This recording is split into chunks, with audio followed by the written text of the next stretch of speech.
Good morning, ladies and gentlemen. My name is Jim Watts, and what's up, Kansas City? We are in the Jazz District today, and the home of the Negro Leagues and the great home of the Black Economic Union. Today is a very historical day for me because What's Up Kansas City, Cascade Media has relocated in the historical Lincoln Building on 18th and Vine. And today we have one of our very distinguished leaders in our community, Reverend Midas Miles. And good morning, Reverend Miles. Good morning, Jim. How are you doing? I'm doing well. How about yourself? Doing real well. Just grateful to be here. And it's a pleasure for you to be with us today. Why don't you give us a brief introduction about who Reverend Miles is, and we will proceed from that. Thank you, Jim. I'm just a little country boy from South Arkansas. I was born in a little place called Magnolia, Arkansas. Grew up on a farm with 8 children being in the house at one time. Didn't know anything but farming. Started everyday farming when I was 12 years old. Okay. Never went 60 miles from home until I was 18 years old. And I left after finishing high school. I moved to Los Angeles, California. It was too far away from home. I started preaching while I was in Los Angeles, California. 10 months later, I moved back home, and then that's when my father, with 7 other children at home, put me in the car and drove me to Little Rock and enrolled me in school at Arkansas Baptist College. And then at 20 years old, I moved to Detroit and started pastoring the True Faith Baptist Church. At 25, I moved back to Little Rock, and where I finished college. I was going to college while I was in Detroit, but moved back to Little Rock to pastor, and pastored there for 16 years. And then came here in '87 after having pastored 20 years, and I've been here at Morning Star Baptist Church coming March, 27 years. You know what? It doesn't sing. I remember when you came to Kansas City. That's right. You know what? I'm going to tell you another historical moment. You see this hat right here? Yes. This hat right here is a hat Carlos' mother bought us over right. in England. All right. That's a true story. Amen. This is original Donegal tweed hat. Oh my God. And the reason I bring that in present, I wanted to wear that today because it's a historical moment for us moving our home here in the Lincoln Building. So I wanted to put this little hat on. I'll tell you something else that's a historical moment. I used to work with Reverend Eason. Oh my God, that was a champion. I never met him. I worked with I understand he was really a champion of a man. Well, the reason I say that to you because it ties into the story and the history of our community that you are in a historical place. I was the executive director for the SAC 20 Businessmen Association with the late great Bernard Powell. Are you kidding? So it took, I'll tell you this, Reverend Eason was a different kind of guy, but once you got to know him and he accepted you, you was okay. Okay. And so I was able to be able to walk up those steps and knock on the door and meet with him pretty much when I wanted to. That's wonderful. Yeah, Reverend Eason. He passed away August of 86. That's right. And I came March, they made selection of me March of 87. Yes. But his wife is gone now, but she lived almost 25 years. After he did. After he left us and went home to be with the Lord. And then Reverend Lewis. Reverend Lewis, oh my God, he was my assistant, a champion. I'm coming out of the closet on you, right? Oh my God. Okay then. Well, I came here in '87, and it's been a joy. Working in the community and sharing in many capacities. Right. Yes. You know, it's nothing unusual about the legacy of Morning Star Baptist Church because it started way before you did. Reverend Eason was a little bit leery of the SAC 20 because SAC 20 came from the Black Panthers. I heard that, Okay, and I'm glad they came from the me Black, about it. and so he was a little leery, but he became a great supporter of SAC 20, and with my father. My Okay. father worked with the Vista Volunteers in that area, in that particular area. Okay, okay. So the nothing happens in the God's world that's a mistake. That's true. Okay. Now listen, talk to us about your vision for our community. Right up there on that corner of 27th Street. Talk to us about It's that. been a great vision of mine since about 89. I came here in 87. Okay. 89 is when I really got wrapped up in the community and making a difference in person's lives. Mm-hmm. And in the making a difference in personal lives, I did a lot of witnessing Mm-hmm. in the community. And in witnessing, I discovered that we needed to work with people as relates to jobs, health, their whole lives, not just witnessing to them food, and really making a difference in how they presented themselves. Mm-hmm. Because that community around 27th Street was rather tough Oh no. at that time. Right. In fact, there was one house, and I have the picture of that house. The house was green, and you could go to that house any day and pick up a tub of liquor bottles. Mm-hmm. And there were times that I'd go out and talk with a person in the community, and they would have needles actually in their arm.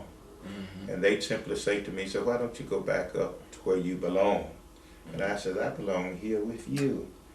And so from that, I discovered that our people really need help. Good people, but needed help. Mm-hmm. And we moved forward to helping them. And when I say helping them, one of the things that I really see and what people see is the economic development side of me and us. But there's another side that deals with the actual human being. There have been so many people that we've helped get off of drugs. And when I say help get off of drugs, I met a couple not long ago, and they came up to me and they said, do you know us? And I said, no, I really don't. And I said, I'm so sorry. They said, well, 10 years ago we came to you and we was sleeping in cars, and we were hungry. We wanted some food. And you told us, say, you were in a big hurry. Said, but let me give you some money. Says, I'm gonna trust you. But I want you all to come back within 2 hours to talk with me. And I did remember giving something I don't usually do. I gave them some money to go get some food. They did come back. And not only did we help them as it relates to food, but we helped them to get in a drug treatment center. Mm-hmm. And they came and said to me, we've been drug free. And from my understanding, now the husband is a deacon at Mount Tabor Baptist Church. That's good. And so we work with persons as another effort that we work with persons is with their problems of job. And when you talk about a person, working with a person with the problems with job, it goes deeper than just helping them to find a job. Many of the people have court issues. Mm-hmm. And we talk about court issues. It's not only traffic problems, but there's some drug problems, there's some other problems, trespassing, and so on and so on. So we work to get those warrants and help them to get their problems straight. And I have to say, your cousin, Carl Bussey, Brother Jim, has been a jewel. Oh, he believes in service above self. Right. Yeah. And so we work to get them straight with the law. And then I've had persons to come back and say to me, I have a job. I'm not sleeping on cars. I have a place to stay. And we work with them as relates to, then we do so much feeding persons. We feed so many people, and my history is that many times they come not for the sack groceries, but they need a meal right now. And so many times, if I'm at church, I will go and fix the meal. I have my people to keep food like greens, peas, meats, froze, but cooked. And I'll go prepare the meals for them and sit them down and so often share with them about life itself. And so, and then move on into the economic development side. Our church, along with Morning Star Development, has bought over 40 lots, over 40 buildings. We spent acquisition and demolition about $2.5 million. And now we are moving forward for a youth center because we have all these programs in the church. We have, in the church, we have tutoring, we have computer lab where we work with young people, try to enhance them to get so that they will get a quality education. We share with community service workers for persons, and not only our community services come out and let them pick up paper, work in the neighborhood, clean somebody's yard or paint somebody's house. We work with them about living. In fact, in counseling, we've made an effort to change so many lives. And all of these programs are now going on that we don't have the space, and that's why we're so concerned about doing this youth and family center. Let's talk about that. Let's talk. What do you have a name for it yet? Right now, it's just Morning Star Youth and Family Life Center. Okay, let's talk about that. Yes. Where is that going to be located? That's going to be located in the block between 27, 28, Prospect, and Wabash. And that's for the purposes I just talked with you about, so that we can have a larger computer lab. So you can bring it in under one roof. That's right. That's and right. accessible to the public. That's correct. In our community. That's right. Health concern. That's what it is. A community initiative, not a Morning Star Baptist Church initiative, but a community initiative, so that we can work with young people on an educational level, and then also work with young people as it relates to activities, basketball, music, name it. We plan to have it, so that we can keep making a difference in not only young people's lives, that's why we say youth and family, because sometimes we have to work with the mother and father in order that they might be able to work with their so they can children. Stabilize. That's right. Stabilize their community. That's right, because their family. if the mother and father is not up to par or stabilized, how can the children be? Well, let me ask you this. Tell us about your latest accomplishment, which we're so excited about.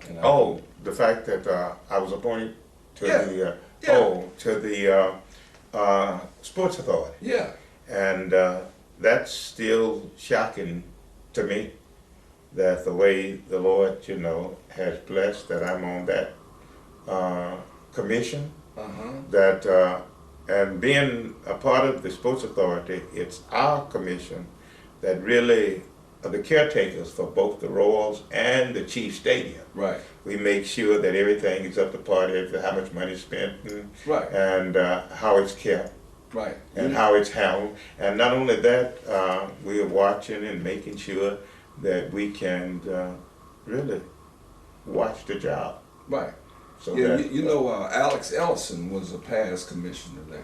was he? Yeah, yeah, Okay, he's a super guy. yeah, you need to visit with him. I got to talk with. He's a super guy. You know, we are excited for you to be here today, and we want to be adopted into your program, What's Up Kansas City. Okay. And we would like to also for you to help us get involved with the Royals and the Chiefs out there on What's Up Kansas City. Okay. You know, that would be a great accomplishment for our community, because we bring a different type of information to our people and to our community, just like having you here today. Sure. Well, you tell me how, and I'll certainly do what I can. You know what? That's no question. The other thing that would be quite interesting, I'm gonna get this for you. The Bernard Powell had like a 7-point plan for our community. Sure. You know, pick up the trash, paint Sure. your house.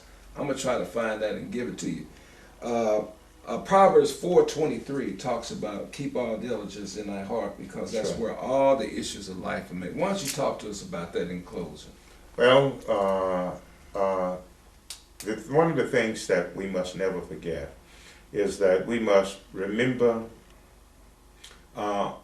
where the seriousness of our heart. And if the seriousness of our heart is on people, not self, Right. then we can bring about a blessing. One of the things that really bothers me is the fact that so many times we can be ours can be selfish, Yeah, yeah.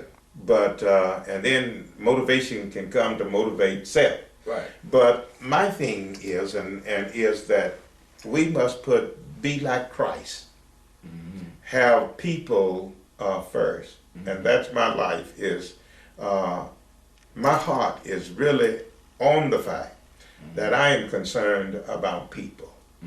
I want to make a difference in people's lives. Right. And Jim, this is it's a joy when life comes to an end. And sometimes my family say to me, you know, your heart is just always on people. Your heart is you're just almost concerned about the community. And says you're gonna kill yourself. You're going to work yourself to death. You never get any rest. I say to them, when life comes to an end with me, I want it to be said, not what I accomplished, but what I did for people, where my heart really lies. And that's it. I want to do what I can for people. And let me say, when I say my heart lies in the fact that I care so much about people, there have been people who've come to my office and say to me, I need a coat. It's cold out there. And I've opened the door of my office and said to them, you can have it. And they said, well, Pastor, that's your coat. And I said, you can have it. You say you're cold. You're really cold. Don't want you to be cold. I've had persons to come to me in their shoes, bottom out. And they says, well, Pastor, I don't have much. What size you wear? 10 and a half, 10 and a half. Well, you can have the ones I have. You gonna give me your shoe? You know, I have another pair of clothes. It may not look as well as the one that I had on at the time, but the fact is, they needed it. So, and I've learned that if your heart lies in working with people or caring about people, I've learned in my life of service that God will take care. You know what? That's a strong note to leave on. Proverbs 4:23. Reverend Midas Miles here today with us, and he was talking about affecting the mind, body, soul, and spirit, because that's who we are. Yeah. And he did a great job with it. We're going to invite Reverend Miles back, and hopefully we'll be a part of his renaissance up there on 27th Street. It'll be exciting for me to see a change up there, because I came from that corner up there working with Bernard Powell. But ladies and gentlemen, Reverend Miles is a great example of what we believe here at What's Up Kansas City. And that is to look sharp is to be sharp, and What's Up Kansas City.